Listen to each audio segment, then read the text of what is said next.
Berjumpa lagi dalam permenungan kita edisi Jumat 2 September 2022, Pekan Biasa ke-22. Bacaan-bacaan liturgi hari ini, bacaan yang pertama dari surat pertama Rasul Paulus kepada jemaatnya di Korintus, bab 4 ayat 1 sampai 5, dan bacaan Injil dari Injil Lukas, bab 5 ayat 33 sampai 39. Rasul Paulus dalam bacaan pertama hari ini meminta jemaatnya di Korintus untuk tidak cepat menghakimi dirinya. Karena bagi Paulus, penghakiman itu adalah hak dari Allah sendiri. Rasul Paulus menegaskan kepada jemaatnya di Korintus bahwa dirinya dan semua orang yang berkarya seperti dirinya, mereka adalah hamba Allah. Dan mereka adalah pengurus rahasia Allah. Karena itu dituntut dari mereka adalah sikap bisa dipercayai. Saudari dan saudara terkasih, Paulus menegaskan hal ini karena begitu banyak orang, tentu tidak semua, begitu banyak orang-orang di Korintus yang menilai dan menghakimi dia berkenaan dengan pekerjaan yang dia lakukan. Saudari dan saudara terkasih, bagi Rasul Paulus, penghakiman yang diberikan oleh manusia itu tentu tidak objektif. Dan bahkan tidak saja Rasul Paulus, bukan. Kita juga akan berpikir sama seperti yang dipikirkan oleh Rasul Paulus. Bahwa penilaian dan penghakiman yang disampaikan oleh manusia pasti tidak objektif. Karena banyak kali penghakiman atau penilaian manusia itu bergantung atau sangat bergantung pada suka tidak sukanya dia terhadap orang yang dinilainya, yang dihakiminya. Jadi unsur subjektivitas itu sangat kuat. Apalagi si penilai yang memberikan penghakiman juga tidak tahu persis seperti apa yang sesungguhnya ada dalam diri orang-orang yang ia nilai, yang ia hakimi. Ia mungkin atau yang pasti bekerja dalam konteks itu. Seperti Rasul Paulus yang bekerja untuk kemuliaan Allah, untuk kerajaan Allah, mewartakan sabda Tuhan. Sementara dalam bacaan Injil hari ini, bertitik tolak dari pertanyaan orang Farisi kepada Yesus. Mengapa murid-muridmu tidak berpuasa, sementara murid Yohanes dan murid orang Farisi berpuasa? Yesus menjawab, mungkinkah sahabat-sahabat mempelai itu berpuasa, sementara mempelai berada bersama mereka? Ada saatnya ketika mempelai diambil dari mereka, pada saat itulah sahabat-sahabatnya akan berpuasa. Maksud Yesus jelas. Murid-muridnya baru berpuasa ketika anak manusia mempelai itu, Yesus itu diambil dari mereka. Saudari dan saudara terkasih, kita perlu memahami lebih jauh. Mungkin menjadi bingung kalau kita tidak merenungkan lebih dalam lagi.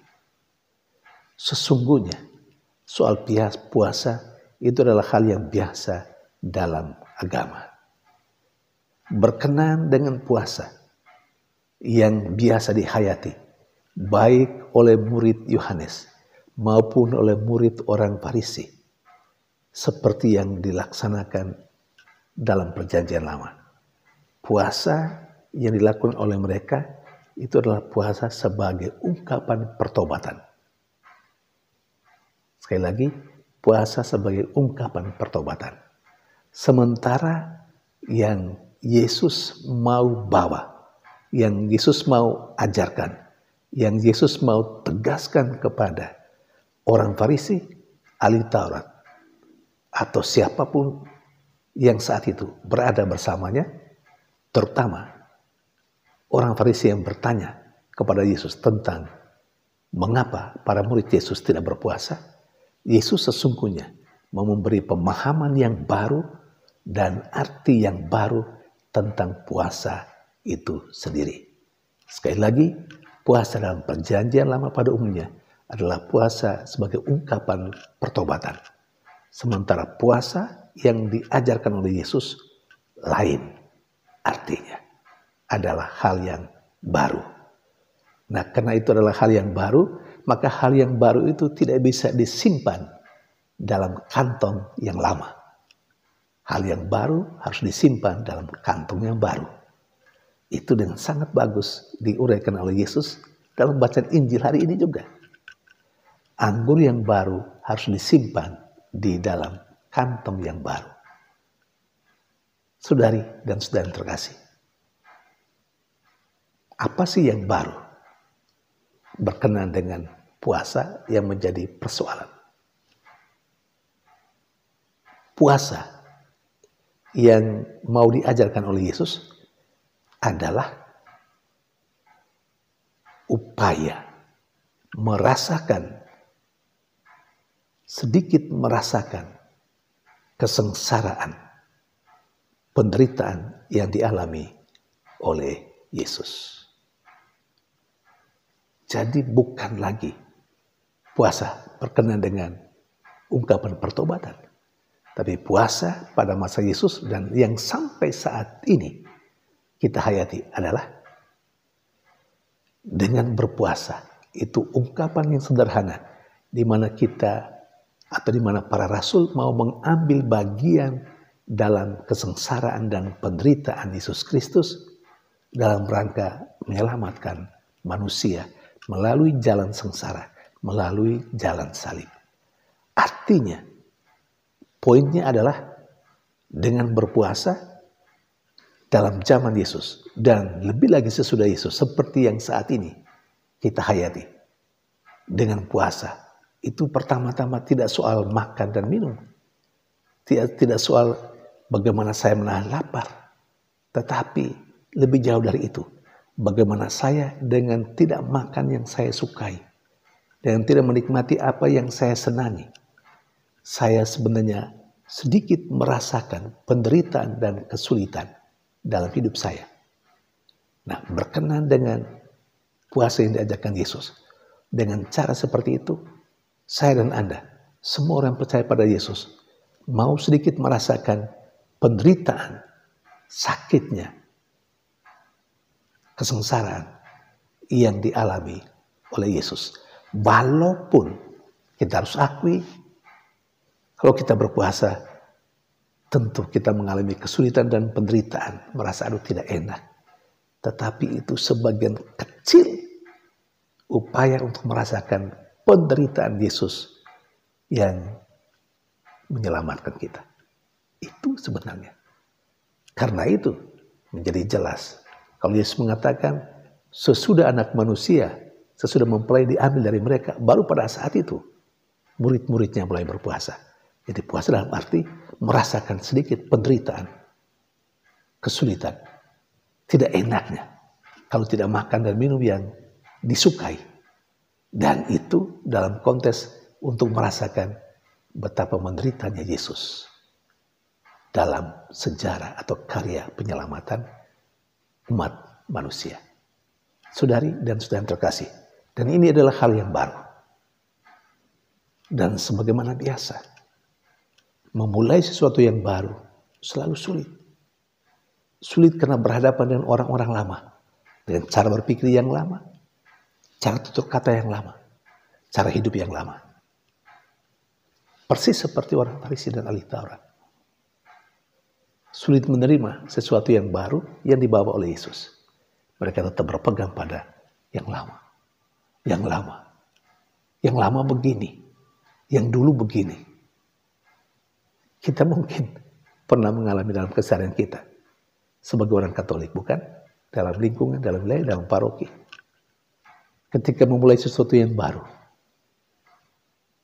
Orang selalu sulit. Orang selalu berkata begini. Kami dulu tidak begitu. Kami dulu seperti ini. Selalu. Maka membuat pembaharuan untuk hal yang baik pun sangat sulit. Sangat sulit. Tetapi maju terus. Demi sesuatu yang baik untuk hari esok. Kehidupan umat beriman. Jalan.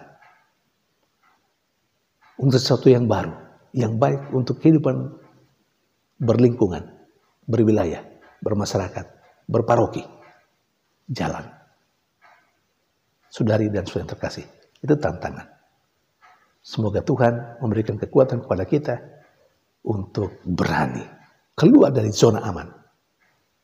Harus berusaha untuk melaksanakan sesuatu yang baru, tentu bukan demi diri sendiri, demi kebaikan banyak umat, demi kemajuan paroki, lingkungan, wilayah, seksi, bahkan kelompok kategorial. Semoga Tuhan menolong kita untuk memulai yang baru. Bagi kita yang selalu, yang lama begini, kami begini dulu, biarlah Tuhan memberikan kekuatan, rahmat yang cukup, sehingga mampu menerima juga ada perubahan kalau untuk kebaikan bersama. Saudari dan saudara yang terkasih, hari ini Jumat pertama dalam bulan September. Seperti biasa, kita selalu berdoa. Berdevosi kepada hadirat terkudus Yesus. Dan doa yang sangat menarik. Jadikanlah hati kami seperti hatimu. Itu doa yang sering kita ucapkan di hadapan hadirat terkudus Yesus. Dalam sakramen Maha Kudus. Jadikanlah hati kami seperti hatimu. Ketika hati kita menjadi seperti hati Yesus. Kita tidak akan menghakimi dan menilai orang secara subjektif. Ketika hati kita menjadi seperti hati Yesus, kita pun akan mampu menerima sesuatu yang baru. Kalau itu memang untuk kebaikan bersama dan kemajuan untuk hari esok. Tuhan memberkati.